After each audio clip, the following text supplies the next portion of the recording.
नाज़रीन गिरामी अस्सलामु अलैकुम वरहमतुल्लाहि वबरकातुह। सीधी बात के ताज़ा तरीन प्राइम टाइम में आप लोगों का इस्तकबाल है। नाज़रीन गिरामी, मैं अंसार अज़ीज़ नदवी इस वक्त कुछ अहम तरीन ख़बरों पर तबसरे लेकर के हाज़िर हुआ हूँ। तफसीलात में जाऊँ उससे पहले आप लोगों से जो दरख्वास्त होती है उस पर तवज्जो करने की अपील करूँगा। नाज़रीन गिरामी, जैसा कि आप अहबाब जानते हैं कि इस वक्त पहाड़ी इलाक़ों में ताउन का रमज़ान किट्स के तक़सीम करने का सिलसिला लगातार जारी है। ऐसे में और भी बहुत सारी बस्तियों को रीच करना है, ये सिलसिला जारी रहेगा। आप अपने ताउन का सिलसिला भी जारी रखें। जिन लोगों ने अभी तक हिस्सा नहीं लिया है वो ज़रूर इसमें हिस्सा लें। नीचे व्हाट्सएप के नंबरात दिए जा रहे हैं, उस पर व्हाट्सएप कीजिएगा, सारी तफसीलात मिल जाएंगी।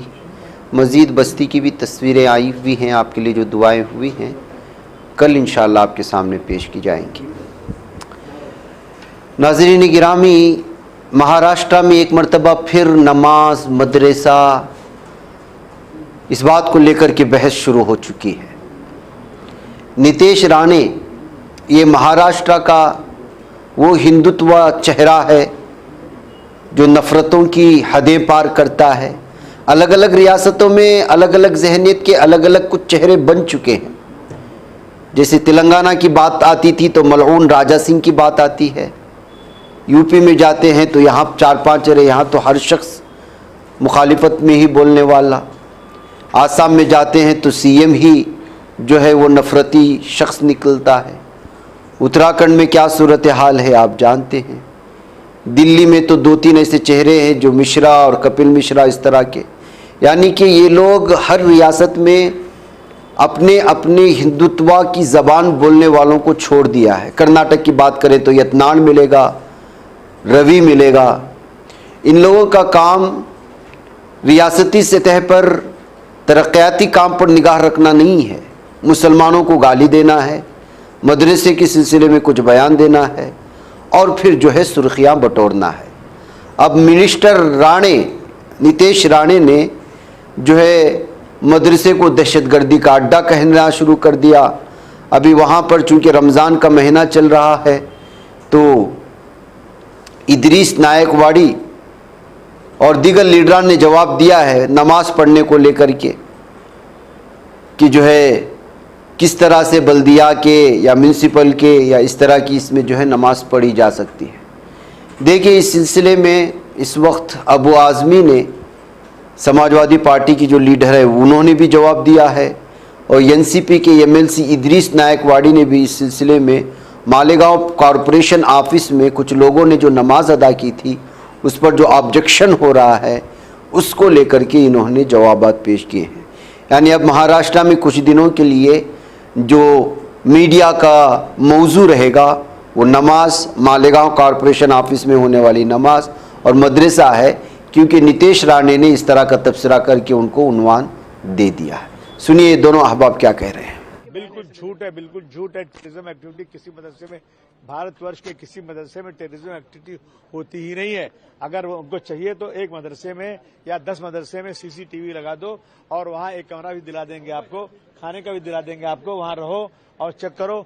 मैं दावे से कह सकता हूँ ऐसी कोई एक्टिविटी मिलेगी ही नहीं। सर, मालेगांव का वीडियो सामने है जहाँ पे क्रिस में दावा कर रहे हैं वहाँ पे उनके खिलाफ मामला दर्ज किया जाए, क्योंकि मालेगांव के म्युनिसिपल कॉर्पोरेशन में नमाज पढ़ा जाता है, उसके बाद कार्रवाई की मांग करते हैं। सर नहीं, ये क्या, नमाज तो कहीं भी पढ़ी जा सकती है। तो ये तो सरकार को इतना बड़ा दिल रखना चाहिए।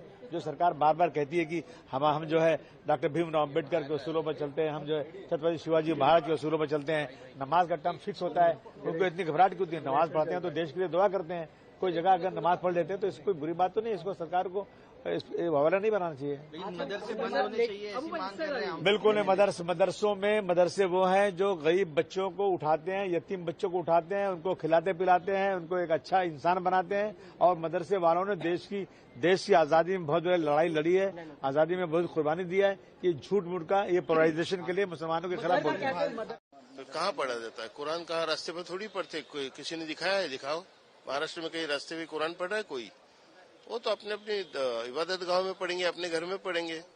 उनका ये कहना था, अभी कल एक वीडियो सामने आया था जिसमें मालेगांव के जो कॉर्पोरेशन का ऑफिस है वहाँ पे नमाज अदा की गई है रमजान को। हाँ। किरीट सोमैया ने फडणवीस को खत लिख के कहा है कि इस पे कार्रवाई करनी चाहिए। हाँ, ये ऐसा नहीं है, एक ध्यान में रखो, वैसे तो मंत्रालय में भी नमाज होती है। नीतीश राणे जो बात करते हैं ना, मैं आपको बता सकता हूँ, लेकिन मुझे इसकी जरूरत नहीं है। किसी ने एक किया तो उस पर एक्शन को रिएक्शन देना मेरा काम है नहीं है, क्योंकि हर एक आदमी को उसकी पूजा अर्चा करने का अधिकार है। अब जैसे आप चलो देखेंगे सरकारी गवर्नमेंट ऑफिस में बहुत सी जगह आप देखेंगे गणपति की मूर्ति हम स्थापित करते हैं। सुबह आता है ऑफिसर या स्टाफ आता है तो सुबह आता है 2 मिनट के लिए पूजा अर्चा होती है, फिर अपने अपने काम को शुरू करते हैं। तो इसका मतलब उनके पे हम क्या गुनाह दाखिल करेंगे कि उन्होंने ऑफिस में पूजा अर्चा की इसलिए? ऐसा नहीं है। ये सर्वधर्म संभव वाला देश है। ये यहाँ सब कुछ सब धर्मियों का, सबको सब धर्म का आदर, सब धर्मियों का आदर, सब धर्म के पूजा विधियों का आदर किया जाता है। अब एखादा दूषित प्रवृत्ति का आदमी रहेगा तो उसके लिए जरूरी नहीं कि हम सब लोग मिलकर उसको जवाब दें। नाज़रीन गिरामी, इस वक्त जब कभी भी किसी रियासत में किसी चीज़ पर पाबंदी आयद कर दी जाती है तो उन चीज़ों को स्मगल करने का तरीक़ा भी अलग अलग अंदाज में लोग खोज लेते हैं। बिहार की ट्रेन के दरवाजे के पास मौजूद कुछ चीज़ों के अंदर शराब रखकर के किस तरह से जो स्मगल किया जा रहा है, उसकी एक तस्वीर, उसकी वीडियोस वायरल हो रही है कि जो है ये जो टायर के करीब कुछ जगह होती है वहाँ पर छुपा करके लाया जा रहा था, जबकि बिहार में शराब पर पाबंदी है और जिन इलाकों में पाबंदी ज़्यादा होती है वहीं पर जो है सबसे ज़्यादा वो चीज़ बेची जाती है और वहाँ पर मिलती भी है। जैसे गुजरात में वक्तन फ़वक्तन आपको ऐसी कई सारी चीज़ें मिलेंगी और ये बिहार का मामला है। नाज़रीन गिरामी, कल यहाँ से एक वीडियो वायरल हुई थी जिसमें एक नमाजी को खाली ज़मीन पर नमाज पढ़ते हुए एक शख्स ने बुरी तरह से हमला कर दिया था और उसकी नमाज को तोड़ते हुए बुरी तरह से मारा। उसको जो है जय श्री राम के नारे लगाने पर मजबूर किया और दोबारा वहाँ आने पर उसको जान से मारने की धमकी देता है ये एक शख्स। अब जिन्होंने नमाज पढ़ी थी उनका नाम शाहिद है, वो इस वक्त पुलिस स्टेशन जाकर के जो है कंप्लेंट कर चुके हैं मुताल्लिका हिंदुत्व ज़हनियत के हामिल गुंडे के ख़िलाफ़, जिसकी तस्वीर और वीडियो कल वायरल हुई थी। उस वक्त क्या हुआ था और उसको किस तरह धमकियाँ दी गई, ये सारी तफसीलात इस वक्त जो है शाहिद जिन पर हमले हुए उन्होंने जो है पेश की है। आप इसको खुद यहाँ पर देख लें। नमाज पढ़ रहे थे, क्या हुआ था? नमाज पढ़ लिया था मैं, ठीक है। मैंने सलाम नहीं फिरवाया, इतनी देर में आके उन्होंने डंडेबाजी मेरे ऊपर चालू कर दिया, ठीक है। ये देखो हाथों में मेरे क्या हालात बने पड़े, ठीक है।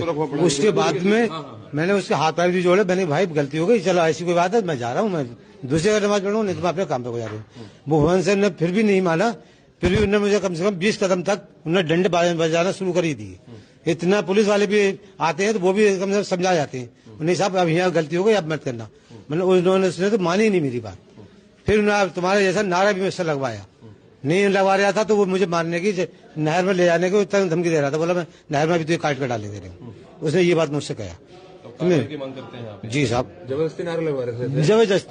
जबरदस्ती बात नहीं। उसके बाद में फिर वो साइड पे पहुंचा, मेरी साइड पे जाकर वहां से उन्हें जो है हल्ला काटा तमाम। वहाँ तुम्हारी बिरादर की औरत थी, उन लोगों ने गालियां दी, बोला तुम तो डाले यहाँ मस्जिद बन मारो और ऐसा अंधा वैसा दुनिया भर की उन्होंने बातें बताई मुझे, समझे। आप 3 दिन जी साहब, मैं हाँ 3 दिन से नमाज पढ़ रहा, मुझे किसी ने कोई बात नहीं कही थी। नहीं कहता तो मैं, कोई कहता तो मुझे हट जाता। एक कर्मचारी ने आपको टोका भी था तो नहीं, किसी ने नहीं टोका मुझे किसी ने नहीं टोका। यहाँ पर मांग यहाँ पर की जा रही है और कार्रवाई को लेकर के जो है तहरीर। उधर नाज़रीन गिरामी, मरकजी तफ्तीशी एजेंसी के साबिक डायरेक्टर एम नागेश्वर राव ने प्रयागराज माघ मेले में तनाज़े का मरकज रहे श्री विद्यामठ का दौरा किया, जहां उन्होंने शंकराचार्य स्वामी अभिमुक्तेश्वर आनंद से तकरीबन 25 मिनट तक बंद कमरे में मुलाकात की। शुरू में उसे गुरु और शागिर्द की रिवायत से मुतालिक एक मामूल की मुलाकात बताया गया, मगर बाद में इस मुलाकात की असल वजह सामने आई तो मामला एक बार फिर सुर्खियों में आ गया। खबरों के मुताबिक रिटायरमेंट के बाद एम नागेश्वर राव अपने कुछ रिटायर्ड सीनियर अफसरान और सहाफ़ी साथियों के साथ सिविल सोसाइटी के एक तंजीम से वाबस्ता है। ये तंजीम रवां साल के अवाइल में प्रयागराज के माघ मेले में मौनी अमावस्या के दिन हुए तनाज़े उससे मुतालिक पूरे मामले की आज़ादाना तहकीकात कर रही है। इसी तहकीकात के सिलसिले में एम नागेश्वर राव ने स्वामी अविमुक्तेश्वर आनंद से मुलाकात करके तफसीली बातचीत की है। आपको मालूम होना चाहिए कि यही मामला अविमुक्तेश्वर आनंद, जिनको शंकराचार्य कहा जाता है, उसके और योगी के दरमियान यूपी के जो सीएम हैं इस वक्त लगातार खींचातानी चल रही है। यहाँ तक कि अविमुक्तेश्वर आनंद के ख़िलाफ़ मुख्तलिफ़ किस्म के इल्ज़ामात और भी एजेंसियों का भी इस्तेमाल किया जा रहा है कि वे अविमुक्तेश्वर आनंद लगातार योगी हुकूमत को जो है लताड़ते हुए नज़र आ रहे थे और मुख्तलिफ़ किस्म के अपने जो है मुतालबे सामने रखते हुए योगी को हिंदू ही नहीं कहा था कि अगर उन्होंने गौकशी पर यहाँ पर पाबंदी आयद नहीं की। बहरकैफ अब इस वक्त जो है ऐसा महसूस होता है कि अविमुक्तेश्वर आनंद के ख़िलाफ़ यहाँ की हुकूमत घेरा तंग करने की कोशिश कर रही है। मुख्तलिफ़ एजेंसियों का उनके ख़िलाफ़ जो है इस वक्त इस्तेमाल किया जा रहा है। यहाँ तक कि जो है उन पर इस वक्त जो है जिनसी हरासानी का भी इल्ज़ाम लगाया जा रहा है और उनके ख़िलाफ़ वीडियोस होने के दावे भी किए जा रहे हैं इस तरह की चीज़ों की। अभी 2 दिन पहले अविमुक्तेश्वर आनंद ने बयान जारी किया था कि अगर उनके ख़िलाफ़ जो इल्ज़ामात लगाए जा रहे हैं उसके कुछ दलाइल और शवाहिद हैं तो वो दुनिया के सामने पेश करे, ऐसे ही इल्ज़ाम तराशियाँ ना करें। बहरकैफ ज़ाहिर सी बात है कि अगर आप यूपी में रहते हुए और इतने बड़े शंकराचार्य के ओहदे पर होते हुए अगर योगी हुकूमत के ख़िलाफ़ कुछ बोलेंगे तो ज़ाहिर सी बात है कि घेरा तंग करने की कोशिशें होंगी। तो ऐसी सूरत हाल में जो हुकूमत के ख़िलाफ़ बोलेगा, हुकूमत की पॉलिसी के ख़िलाफ़ बोलेगा, आप चाहे शंकराचार्य हों या किसी भी मठ के या मंदिर से जुड़े हुए कोई भी गुरु हों, आपको छोड़ा नहीं जाएगा। शायद ये पैगाम देने की कोशिशें हो रही हैं योगी हुकूमत की जानिब से, कहते हुए इस खबर पर इस वक्त मुख्तलिफ़ किस्म के जो है तनाज़े भरे तबसरे भी हो रहे हैं। नाज़रीन, रमज़ान का महीना आता है तो मुख्तलिफ़ चीज़ों में मिलावट का भी जो है ज़ोर शुरू हो जाता है। अब देखिए, दूध में मिलावट की ख़बरें सामने आ रही हैं। त्योहारों के मौसम में एक बार फिर मिलावट खोरों के ज़रिए सारिफीन की जान को ख़तरे में डालने के वाक़यात सामने आने लगे हैं। ताज़ा मामला आंध्र प्रदेश के राजमंड्री में पेश आया है, जहां मिलावटी दूध पीने से बीमार होने वाले 4 लोगों की मौत हो चुकी है, जबकि 7 अफराद की हालत तशवीशनाक है। रियासती महकमे सेहत और ख़ानदानी बहबूद के कमिश्नर वीरा पांडियन ने मंगल को बताया कि इस मामले में 15 अफराद मुख्तलिफ हॉस्पिटलों में ज़ेर इलाज हैं। उनमें से 3 मरीज़ वेंटिलेटर पर हैं, 2 डायलिसिस पर हैं और 3 वेंटिलेटर डायलिसिस सपोर्ट पर हैं। ज़ेर इलाज मरीज़ों में 2 बच्चे भी शामिल हैं, जिनमें 1 माह का शिरखार बच्चा भी शामिल है।